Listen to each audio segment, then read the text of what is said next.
Let's start with our motivation.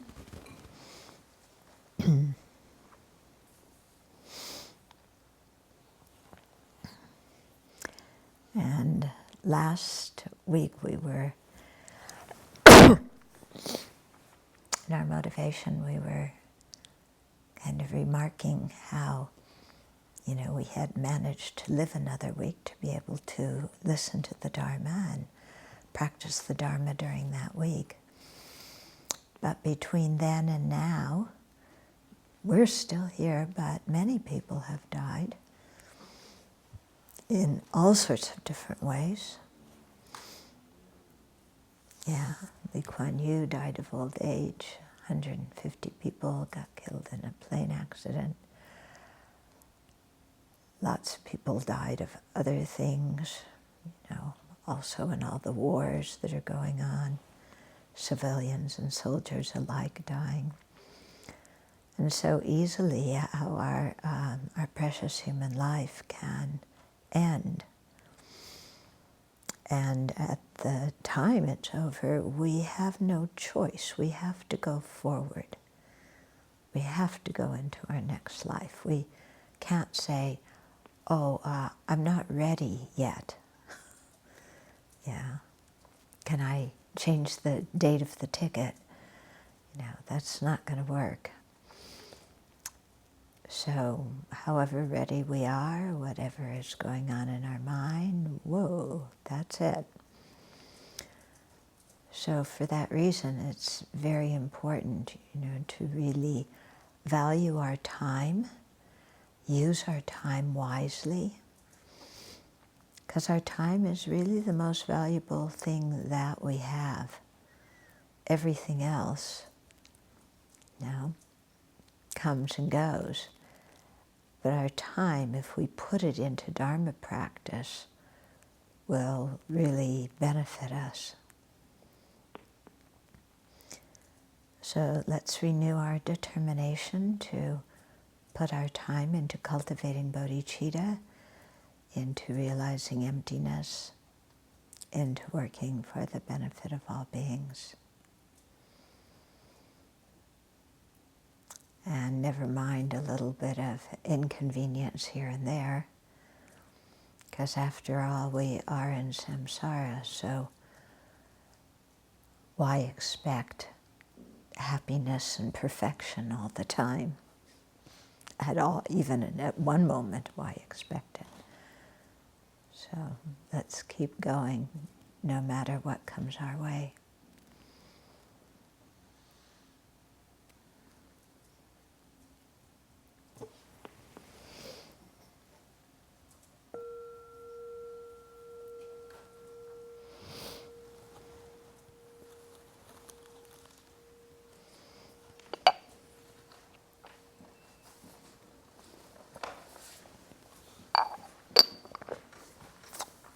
Because someday somebody will be writing our obituary.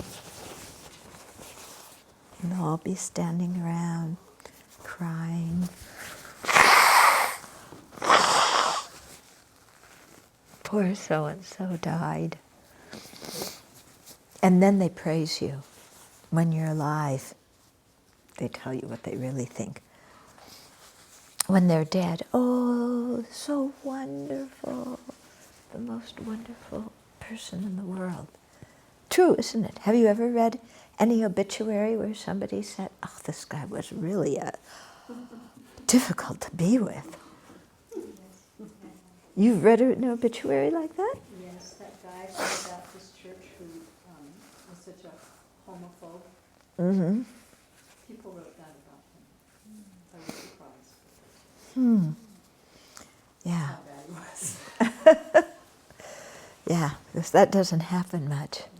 Yeah, usually when you die, oh, you're made out to be like some kind of angel or something, And then when you're alive, they go, yeah. So why depend on what sentient beings think of us? It's really rather useless. Okay, so we are starting the last chapter. Da, da, da, da. Chapter 16, refuting remaining counter arguments. Okay, settling the procedure between spiritual mentors and students by explaining the purpose of the chapters and eliminating remaining counter arguments by misguided opponents. So what it means is we've just spent 7 chapters refuting everything right, left, and center. And many of the things you can see that people were bringing up the same kind of yes, but again and again, and we kept on refuting them. So just in case anything got left out, and these knuckleheads are, like us are still grasping at true existence like we do, then there's going to be a few more arguments to try and get it through our thick skulls that things are empty of true existence. Okay, so these chapters were written to, this is Gyaltsab, to enable trainees to attain liberation and awakening. That's why the book was written. And the realization of emptiness is essential for that. You can't attain liberation or a full awakening without the realization of emptiness. And the emptiness of inherent existence of all phenomena, all persons, all phenomena, everything, frightens people who have not heard enough teachings and people who lack merit, because they misunderstand emptiness and they think it means that nothing exists. And that scares them. And then they back away from emptiness and denounce emptiness. And by doing so, put a lot of negative imprints in their own consciousness. Okay, so these people are bound by the noose of clinging to a self. Yeah, that's talking about us. Yeah, and so emptiness should, only be explained after preparing the student's mind properly, which is why, when you first start studying Dharma, the Lamrim is set up the way it is. You learn all about conventional, reality and how things work and what is samsara and what are the mental factors and refuge and karma and all those things. We have to have that as a background and have that worldview to really understand how emptiness fits in and to develop faith in emptiness, that realizing it is the actual liberating path. Yeah, because otherwise, if we just hear, oh, emptiness is the ultimate truth, you got to get it, then, oh yeah, I want the ultimate truth, I got to get it. But then, we don't have the proper basis for that and misunderstand things. Okay, so verse 376, okay, says, for various reasons, that which is empty appears nonetheless as if not empty. Isn't that true? Okay, these are refuted individually by all the chapters. Okay, so here's explaining the reason for writing all the different chapters. Excuse me, I've been getting the hiccups a lot. Didn't I have them? Yeah. Or something. Uh-huh. No, just here. Yeah. So, although things are empty of inherent existence, they don't appear empty. They appear inherently existent and are thought of as inherently existent, as not empty, for various reasons, such as saying that they're truly existent. Yeah. So the preceding chapters refuted these, kind of arguments individually, and coming at emptiness from different ways, okay? Then 377, when the author and subject also exist, it is incorrect to call them empty. Also, with regard to these three, whatever arises in dependence does not exist. Okay, so here's where you have to know where to put inherent existence and know what he's talking about, okay? So here's where we start eliminating the remaining counter-arguments by our misguided opponents, in other words, ourselves, and refuting the reasoning that people propose to negate emptiness, okay? And so specifically the impossibility of refuting the thesis of emptiness, okay? So the first two lines are a question, you know. If the author and subject also exist, it is incorrect to call them empty. Okay, not a question, but it's a statement by all the John Blow dodo birds who still don't understand what emptiness is. Okay, so they're saying if the chapters were written for those purposes, yeah, things are established as not being empty.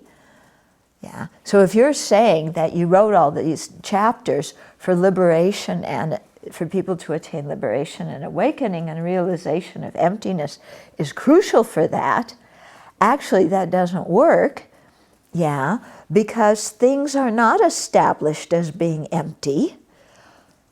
Why? Because the author and the subject matter of the 15 chapters exist. And so do the words expressing the meaning of emptiness. So it's incorrect to say that things aren't inherently existence. So what is this person's problem? What are they mixing up? Existence with inherent existence? Exactly. Existence with inherent existence. And they're saying, okay, the author and the chapter and the words exist, therefore they must inherently exist. So what are you talking about that you're refuting emptiness? Okay? And so then the second two lines of the answer, also with regard to these three, whatever arises in dependence does not inherently exist. Okay? So the words, the subject matter, and the author are all exist by being merely designated in dependence upon each other. Okay? So it's not like you have the subject matter here and the words there and the author there. But these three things, are mutually dependent on each other, and they're designated because of that mutual dependence. Because you can't have a subject matter of a book unless you have the words and the author of the book. And you can't have the author unless you have the subject matter and the words. And you can't have the words of the book unless you have the subject matter and the author. Okay, so these things are all dependent on each other. And whatever exists dependently cannot exist inherently. Okay, so remember that. Yeah. So since the author and so forth exist dependently, they are empty of independent or inherent existence. Thus, emptiness is well established. So again, you guys, your argument is wrong because you said things, are truly existent because the word and subject matter and author exist. And we're saying because they exist, they're empty. Yeah, because look how they exist dependently. Okay, 378. If through flaws concerning emptiness, things were established as not empty, why would emptiness not be established through flaws concerning lack of emptiness? Okay, so this is refuting, because they're throwing something at us. They're saying if everything were empty, the senses and their objects, what we're perceiving and our, senses perceiving those, would be like rabbit's horns. Yeah, they would be totally non-existent if they were empty. Since they exist inherently. So this is the same reason that the previous person gave, okay? But except they're saying that your proof of emptiness is flawed. So so that means things are established as not empty. And what, Aryadeva is going to come back and say is, well, if you say that that's the case, we've been able to refute your assertions of inherent existence, so that proves that our assertions are right. So in other words, you got to play fairly here. Okay? So if the author and so forth aren't empty because they exist, and that's the presumed flaw that you people are throwing at us, then why wouldn't emptiness be established through our noting the flaws in your argument? Because what's the flaw in their argument? Their argument is things inherently exist because they exist. Okay, what's wrong with that argument?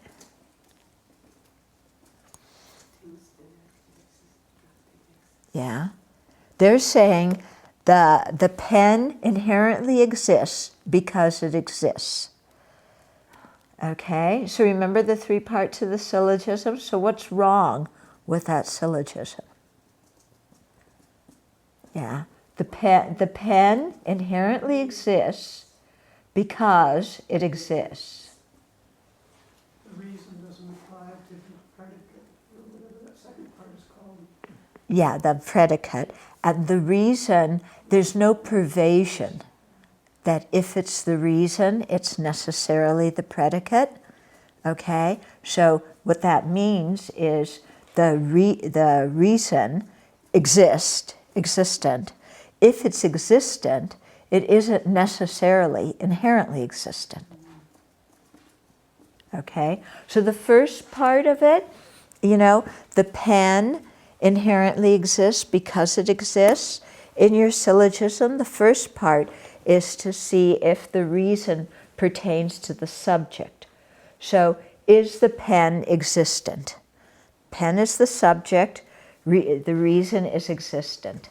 Yeah? Does that reason apply to the pen? Yes. So far, so good. But then you have to look at the privation, which is, if it's the reason, is it for sure going to be the predicate? So in this case, if it's existent, does that mean it has to be inherently existent? No. So that's where their syllogism, where their reasoning went wrong. Okay? Because they say if it exists, it must inherently exist. And we're saying, no. In fact, if it exists, it can't inherently exist. Okay? So then saying to those people, you should accept emptiness because you accept the interdependence of words, author, and subject matter. So as long as you accept that something is interdependent, then it cannot exist independent, thus it cannot exist inherently. Okay? And 379, in refuting the thesis of others and in proving our own thesis, the thesis is what you want to prove, okay? If on the one hand you like to disprove, why do you not like to prove? Okay, so these people like trying to disprove emptiness, but why aren't they successful in proving inherent existence? That's what Aryadeva is saying to them. Okay, so this is about the impossibility of proving the thesis of non-emptiness, which means inherent existence. So Aryadeva is saying, you can't establish your own thesis simply by dismissing others. Okay? So simply by saying our thesis is wrong, that things aren't empty, that does not mean that your thesis about inherent existence is right. You must not only refute ours, but you must prove your own, which is that things are inherently existent. But they haven't succeeded in doing that, because every time in these chapters that they put forth an argument why things are inherently existent, like they just did, giving the reason because they exist, then, the Madhyamakas are able to refute them. Yeah. So none of their arguments work to prove inherent existence. So they can't just say, oh, you're wrong, and we're right, if they can't prove their own assertions. Okay? That's a question about that. Yeah. One or two, but where have they actually been able to show the flaws in the emptiness? They haven't. They haven't, but they think they have, because they haven't listened carefully to the refutations of their arguments. Okay?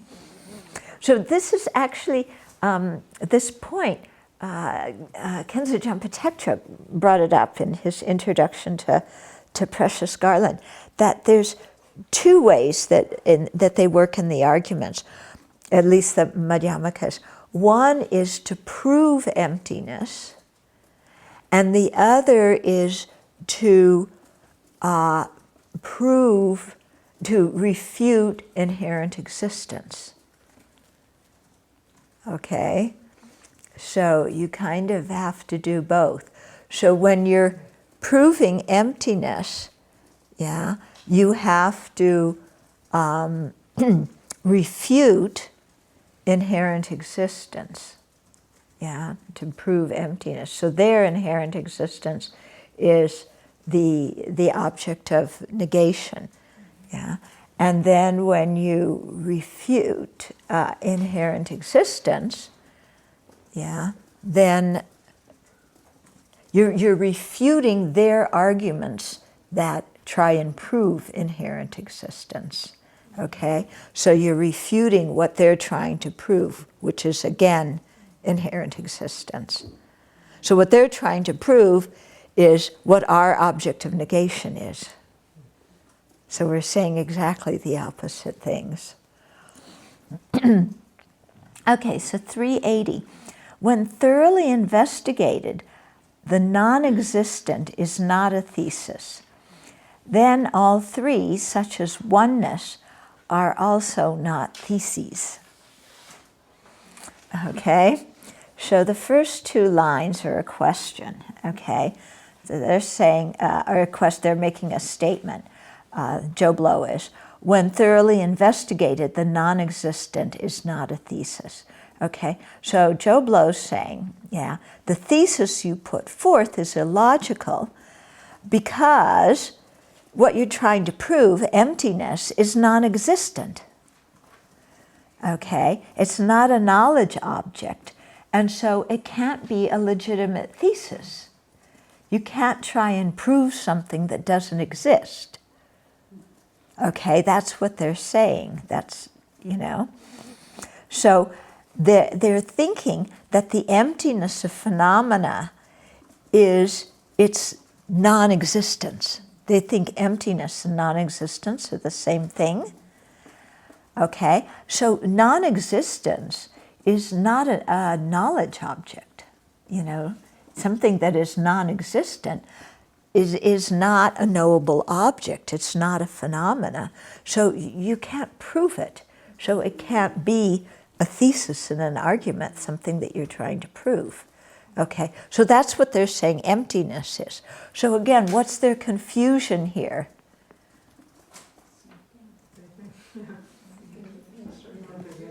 What are they confusing? Existence with non-existence. No. Oh, Emptiness and non-existence. Yeah, they're confusing emptiness with non-existence. Okay? So, the response is, no thesis is feasible when investigated by the reasoning analyzing the ultimate nature. Okay? And this can, so what this means is that all of their theses have the implication of true existence.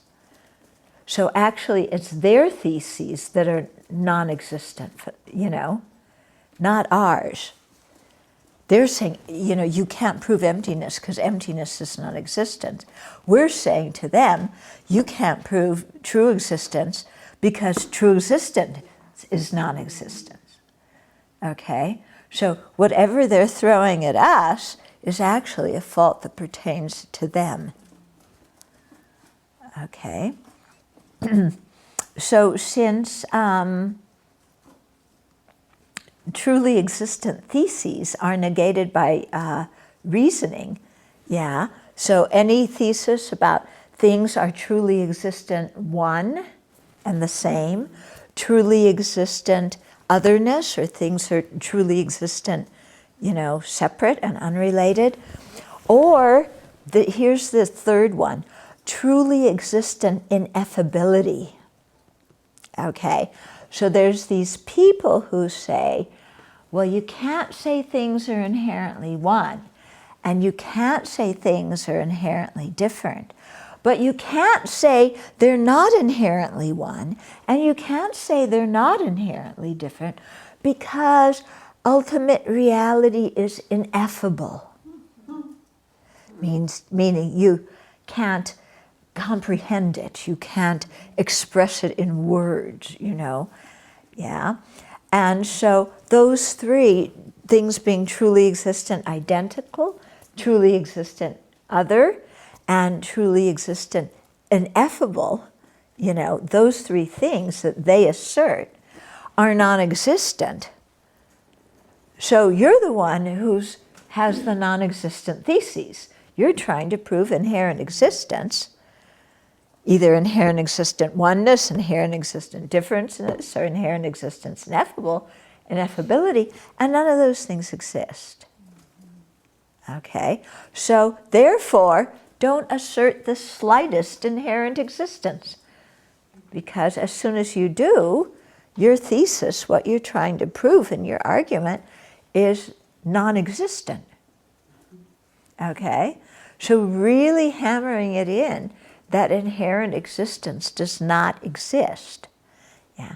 Now, when you think about that, and you think that when we are grasping inherent existence of ourself or of anything else, that means we are grasping at something that is not existent.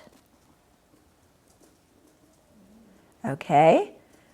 Now, when we're angry, when we have jealousy, when we have a lot of greed in our mind, there's a lot of grasping at inherent existence. But when you have those mental states in your mind, do you think, oh, what I'm apprehending does not exist? No, we don't. Yeah, that's it. I feel it. I see it. It's real. My perception is right. And so that's why it's so important to doubt our perception and doubt our conception. Yeah? Because as long as we cling on to being right, we're never going to realize emptiness. Because our whole perception, just on the basic level of, how we think about things, yeah, and even how things appear to us as truly existent. That's mistaken. Yeah. Okay. So, so then there's an assertion, you know, that emptiness is not a knowledge object, is not a knowable object, okay? So this, you know, with the early Tibetan scholars and sages, some of them thought emptiness was truly existent, and some of them thought that when you had the direct realization of emptiness, you perceive nothing whatsoever, because emptiness is not a knowledge object, is not a knowable object. Okay? So it's like saying emptiness exists, but it's not a knowable object. And some of them were saying emptiness exists, and emptiness is the refutation of true existence, but emptiness itself truly exists. Okay, so there were lots of misunderstandings early on, you know, when the Tibetans were first learning about emptiness from the Indian scholars. So there's one of them called Nyok Lodin Sherab, who was quite famous, actually. I think he might have been a translator, not sure. But he says that if anything is found by a reasoning consciousness analyzing the ultimate, it has sustained analysis and must truly exist. Okay? So somebody is looking with a probing awareness, with a reasoning consciousness, analyzing the ultimate nature. They're trying to see, let's say, if the person truly exists. Okay? What they find, is the emptiness of true existence of the person. Okay? So he's saying, you know, because he's a Madhyamaka, he's saying it has sustained analysis. You know, that if you say that emptiness has sustained analysis, because that's what's found when you're analyzing, looking for the ultimate nature, then emptiness must truly exist. But he's a Madhyamika, and he can't say that. So then he says, you know, that emptiness is, you know, because saying emptiness is truly existent is unacceptable to him. So he asserts that nothing is cognized by a reasoning consciousness analyzing the ultimate. So that reasoning consciousness analyzing the ultimate cognizes nothing. Okay? But that isn't correct, because then, if that were the case, then since emptiness is not the object of a conventional reliable cognizer, and then if it weren't perceived, you know, by the ultimate analysis, the reasoning analyzing the ultimate, then it wouldn't be perceived by an ultimate valid, reliable cognizer, in which case emptiness would be non-existent. Yeah, and it's not a knowable object. So that does not work, okay? So what the problem is, what Nyok's mistake was, is he said, if it's found by a reasoning consciousness analyzing the ultimate, then it has sustained analysis. Yeah. But what it really is, because if you're analyzing if the person's truly existent, you find the emptiness of the person. The person, you know, as truly existent, has not sustained analysis. Actually, if sustaining analysis means if you're looking to see if the person is truly existent, and you find a truly existent person, that is the object that is, you know, putting it let me see, being found by by a reasoning consciousness analyzing the ultimate does not mean that it's sustained ultimate analysis. Okay?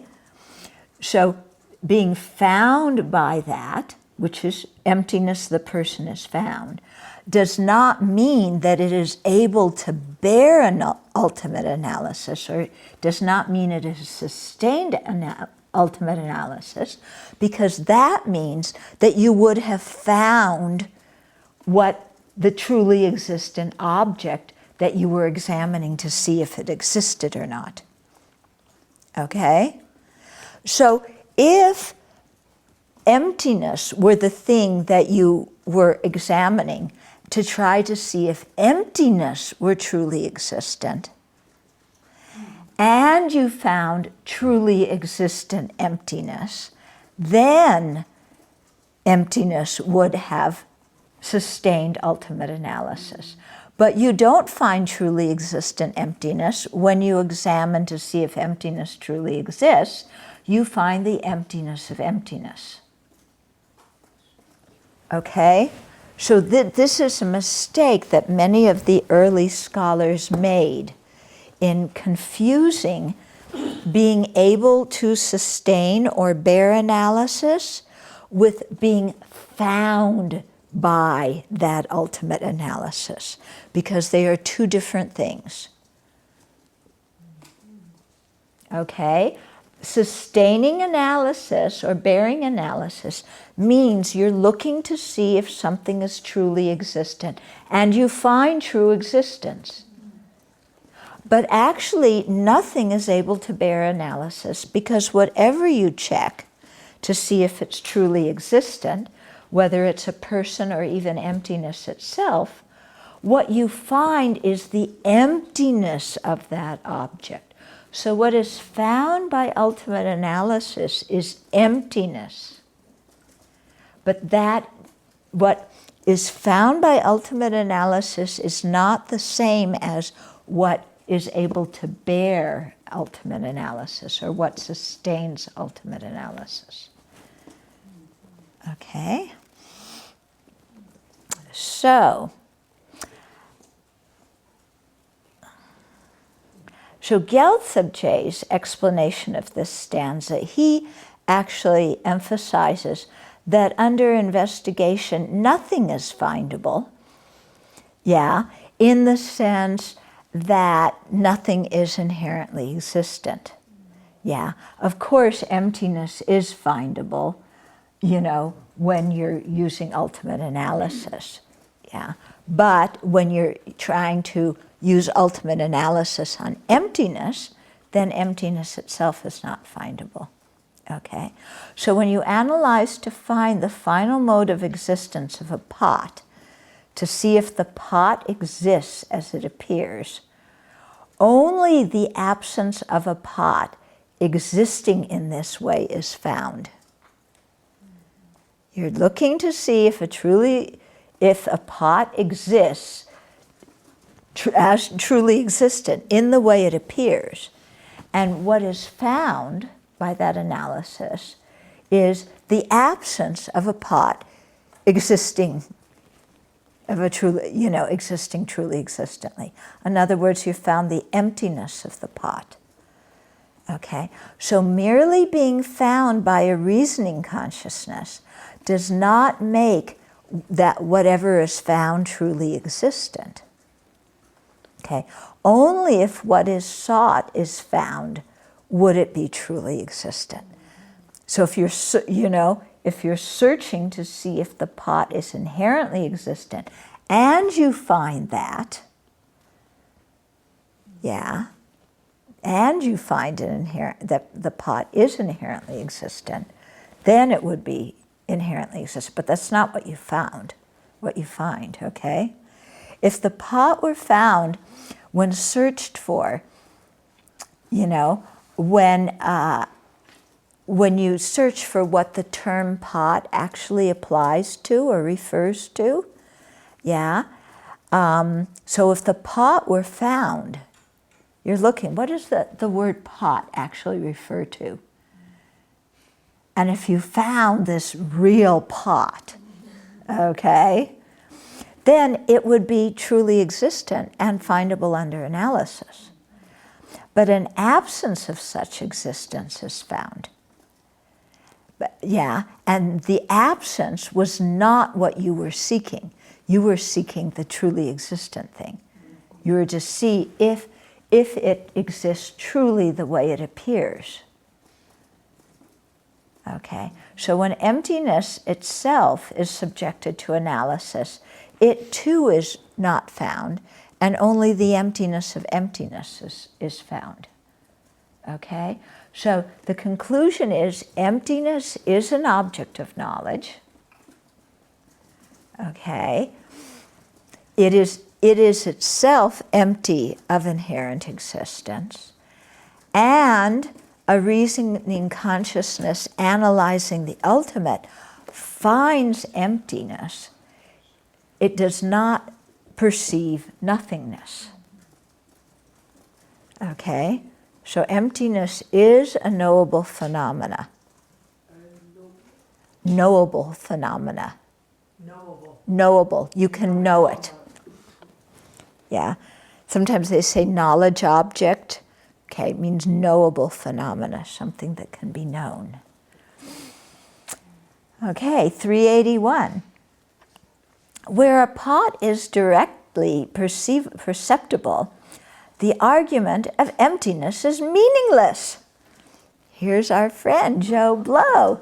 He's saying, but we see a truly existent pot. So all your argument about emptiness is meaningless because we see a truly existent pot. And because I see it, it exists. Okay, so Aryadeva responds, here reasons appearing in textual systems are not acceptable elsewhere they are. Okay, so this is refuting other reasonings and invalidate the invalidity of negating the emptiness of true existence by reason of a direct perceiver. So Joe Blow is saying a truly existent pot exists because it's established by a direct perceiver, because I see it. Okay, therefore, yeah, some reason proving that it's empty is meaningless and ineffectual. Your argument saying that, you know, that I don't exist inherently is ridiculous because I perceive me existing inherently.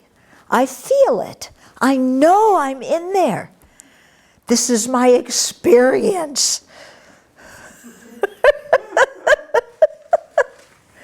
Yeah? And my experience is always right. Isn't it? Okay, can't doubt my experience. Okay, so Aryadeva says, in relation to those proponents of establishing the emptiness of true existence through reasoning, reasons appearing in the opponent's texts are unacceptable because they're engaged in refuting them. In other words, we're trying to prove emptiness. The reasoning in your texts and what your texts say, we don't accept because they contradict what our assertions are.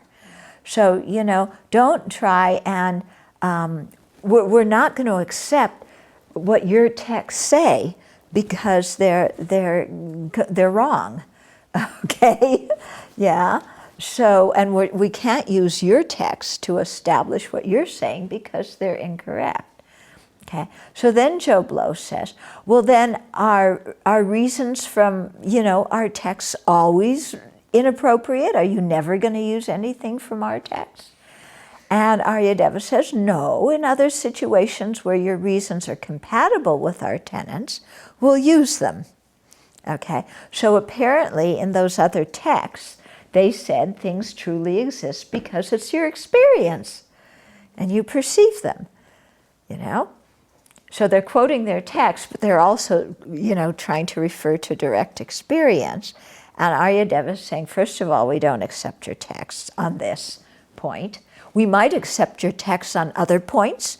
You know, it doesn't mean everything about your texts are wrong. There could be things that we agree with, and, you know, we have in common. And you find that throughout all the Buddhist tenet systems. There's many things that they share in common. Yeah. But we're not going to take everything that your texts say. Yeah. And also just by saying, I see it, I experience it, that isn't good enough to prove, when it comes to things having true existence, that isn't good enough. Yeah. To prove that it exists. Even in conventional existence, saying, well, I experienced that. Yeah. I experienced you were trying to humiliate me. So that means you were trying to humiliate me, because what I experienced is true. No. Have you ever had people accuse you of things, of doing things that you didn't do? Yeah? Did you ever have people accusing you of thinking things that you didn't think? Yeah. But I'm sure none of you have ever done that. No, you would never accuse anybody of anything false at all, would you? Because you're all little angels. Okay. So you can see right then and there that, We're also mind readers. Oh yes, you're mind readers, so you definitely know what somebody's motivation was. Yeah. Which reminds me, you were trying to insult me and my cat a few Thursdays ago. Did I succeed? No, and I'm still mad at you about it. That I didn't succeed? No. That you made that unrealistic accusation. That your cat was gray. Yeah, because look, see how white she is? Gray. So, okay. So then verse 382. When there is nothing that is not empty, how can emptiness be so? When the one does not exist, why should the antidote exist? Okay, so here somebody is saying, since emptiness exists, its opposite, true existence, should also exist. Okay? You know what that reminds me of? Some people, when you talk about attaining liberation and awakening, they say, it sounds so boring. You just live in bliss. And to really appreciate bliss, you need suffering. To really know bliss, you also have to suffer. So you don't want to get rid of your suffering, because it's your suffering that makes you appreciate your happiness and your bliss. I cannot tell you how many meditation courses people have said this at. Yeah? Okay. So this is the same kind of thing. Well, if emptiness exists, then its opposite, true existence, must also exist. Okay. Yeah, so Joe Blow is saying, you accept the entity of emptiness, and since emptiness isn't feasible unless it relies on non-emptiness, things are truly existent. So, you know how we say suffering and happiness are mutually, they're mutually dependent? So here he's saying emptiness and non-emptiness, in other words, emptiness and true existence, are Kissing cousins. Yeah, are kissing cousins, are mutually dependent on each other. Yeah? Sounds kind of nice, doesn't it? Yeah. In order to know emptiness, you have to know true existence. Yeah? So, yeah. So that isn't, the emptiness does dependently exist, but it doesn't exist dependent on true existence. It exists dependent on its basis, what the phenomena that we're talking about, it being the emptiness of. That's what it depends on.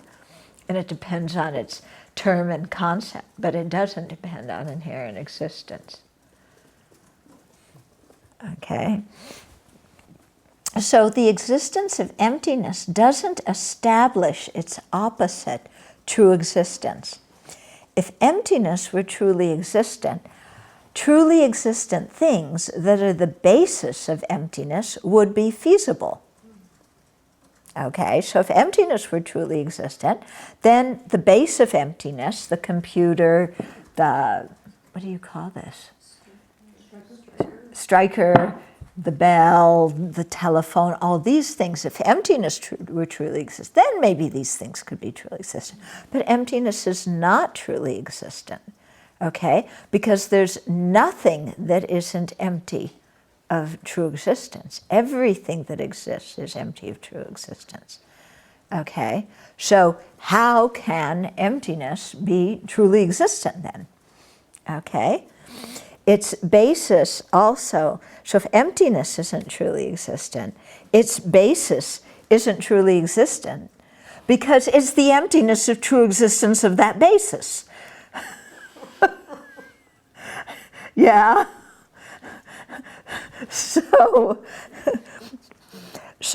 why then, when the basis, like the person, does not have true existence, would the antidote negating it, let's say the emptiness, be truly existent? Yeah? Because emptiness is the, it's the opposite of true existence, and it itself is not truly existent. Yeah? For emptiness to be truly existent, its basis would have to be truly existent. So for emptiness to be findable under ultimate analysis, the basis of that emptiness, the pen, would have to be findable on an ultimate analysis, in which case the pen would not be empty. So then everything falls apart, okay? So the Chitta Madhyans say that emptiness, the negation eliminating a self of phenomena with respect to the basis of negation exists inherently. Okay, so when Chitta Madhya talk about the emptiness of the selflessness of phenomena, the emptiness of phenomena, okay, so they say, they call that emptiness the consummate nature or the thoroughly established nature, and they say that that emptiness is truly exists. Okay? Because if it didn't truly exist, it wouldn't exist. Yeah? So they say that external objects don't exist. Yeah, but the mind is truly existence.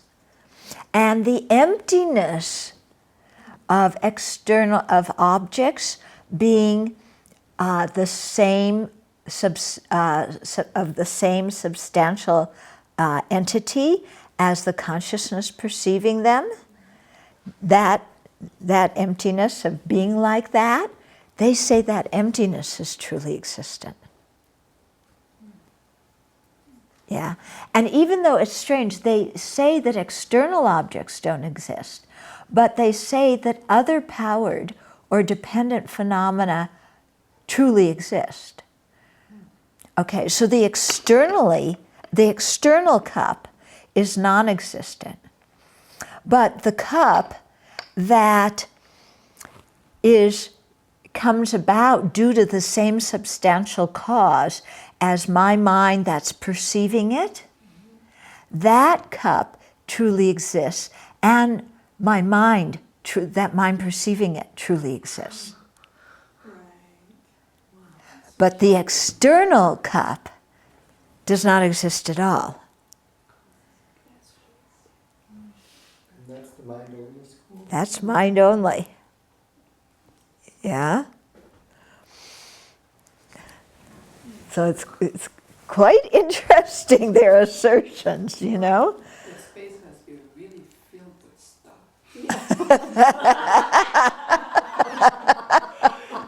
Yeah. Okay. So they negate the external object and say that they say the external objects are non-existent and the consummate nature truly exists. In our system, the object of negation, a self of phenomena, does not exist. So the negation refuting it also doesn't exist inherently. Okay? So the self of phenomena, which is true existence or inherent existence, that self of phenomena doesn't exist. And also the negation refuting it, also doesn't inherently exist. Therefore, the explanation that the negation, which means emptiness, that the negation or the emptiness of ultimate production is a conventionality, this is in Madhyamaka, in Prasangika, when we say that the emptiness of ultimate production or the emptiness of anything is a conventionality, it doesn't mean it's a conventional truth, because emptiness is an ultimate truth. What it means is that it exists conventionally. Okay? So emptiness exists conventionally. If emptiness exists, ultimately, then it would be truly existent, because it would be findable when it's searched for by that reasoning consciousness. Okay? So emptiness is an ultimate truth, but it doesn't exist, it isn't ultimately existent. Okay, you have to get used to these terms here, okay? Emptiness is an ultimate truth because it is the final mode of existence of something. But it's not ultimately existent because it's not found by a reasoning consciousness.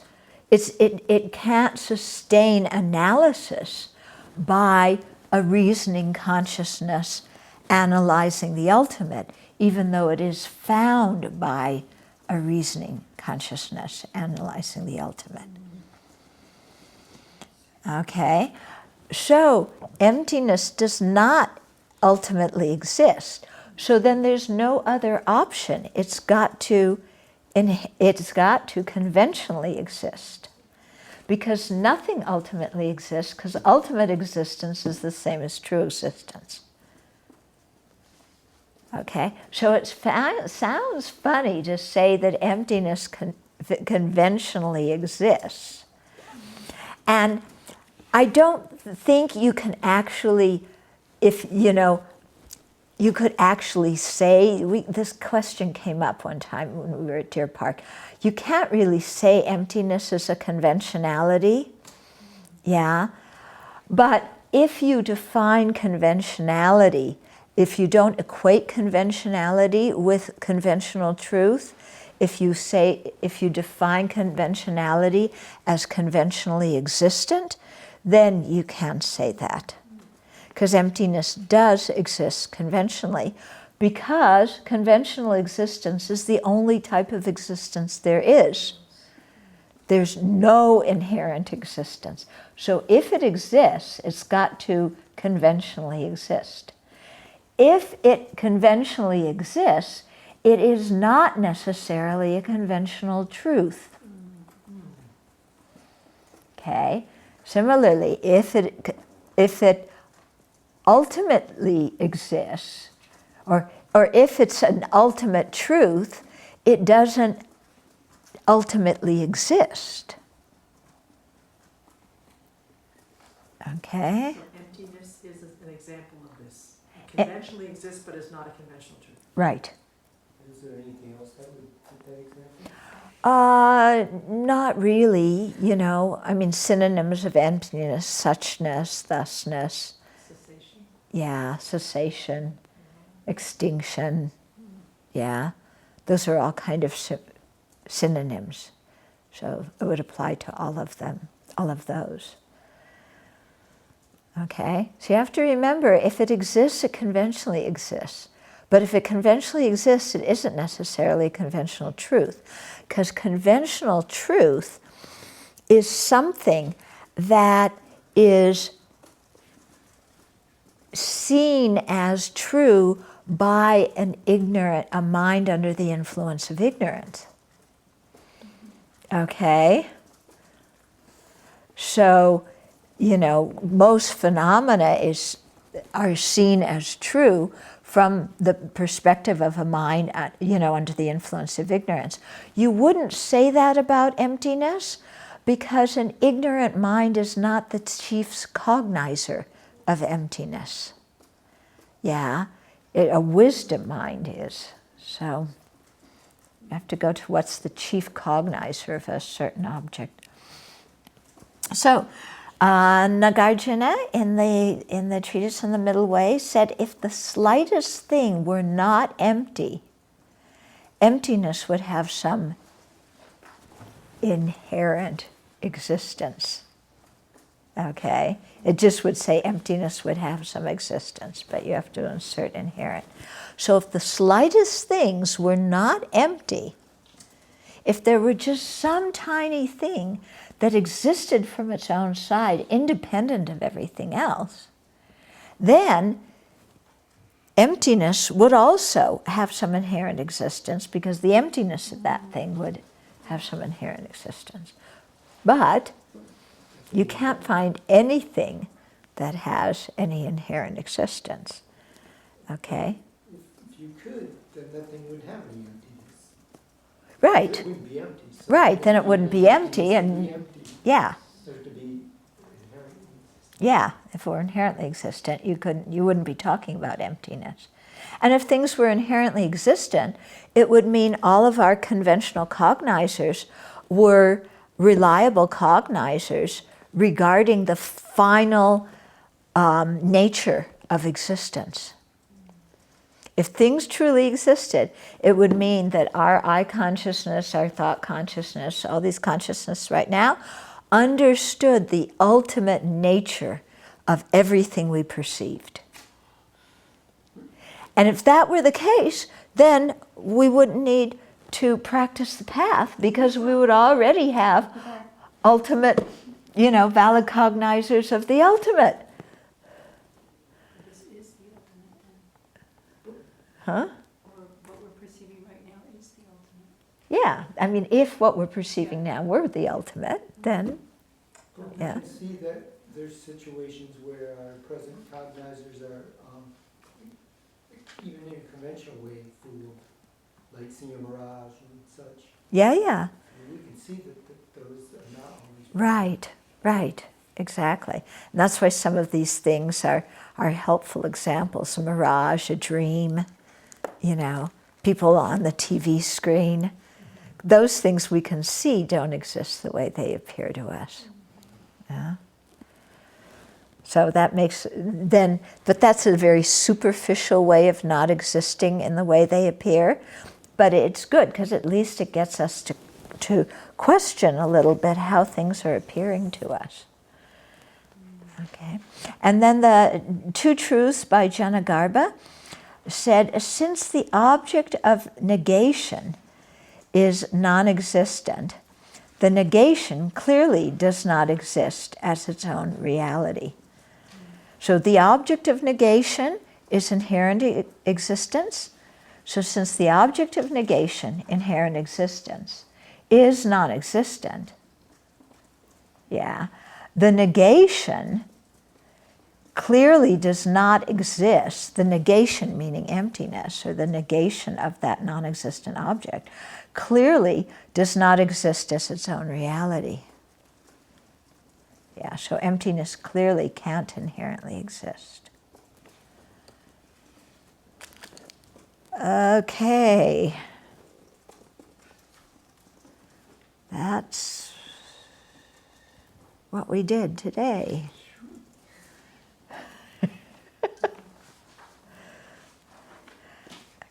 So many of these arguments, you know, are quite similar. It's just looking at them from different, you know, different perspectives. Okay, so really think about that thing of if it's found by a reasoning consciousness analyzing the ultimate, yeah, that doesn't mean that it's sustained or it can bear the, you know, reasoning analyzing the ultimate. Yeah. If it's found by a reasoning consciousness analyzing the ultimate, yeah, that doesn't mean that it can bear ultimate analysis or that it can sustain ultimate analysis. What's an example of that?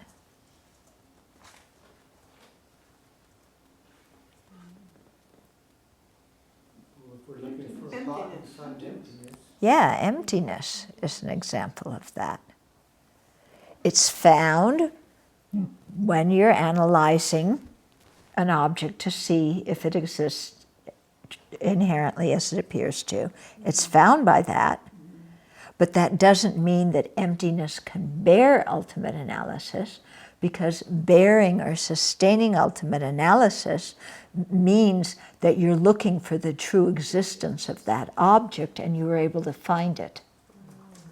Ultimate analysis means you're looking for true existence. Yeah, you're looking, with ultimate analysis, you're asking, do things exist the way they appear? They appear to truly exist. Do they truly exist? If you found, yes, oh, they truly existed, then they would be able to bear analysis, because you're looking for their ultimate nature, and you found, yes, true existence is their ultimate nature. But when you look for something's ultimate nature, you don't find true existence. What do you find? Emptiness. So emptiness is found by that reasoning consciousness analyzing the ultimate. Yeah, but that doesn't mean it can bear analysis by that reasoning consciousness. Okay? So you have to sit and think about these things. Yeah, and understand what the words mean, and then it begins to, you know, make some sense. Yeah. What's the name of the Tibetan yuk? Nyok Loden Sherab. How do you spell Ngok Loden, Loden, Sherab, Sherab. Because I'd like to read that part that you taught there. Where would you find that? In some of Nyok's writings. I'm sure if you look in Meditation on Emptiness, Find it. yeah.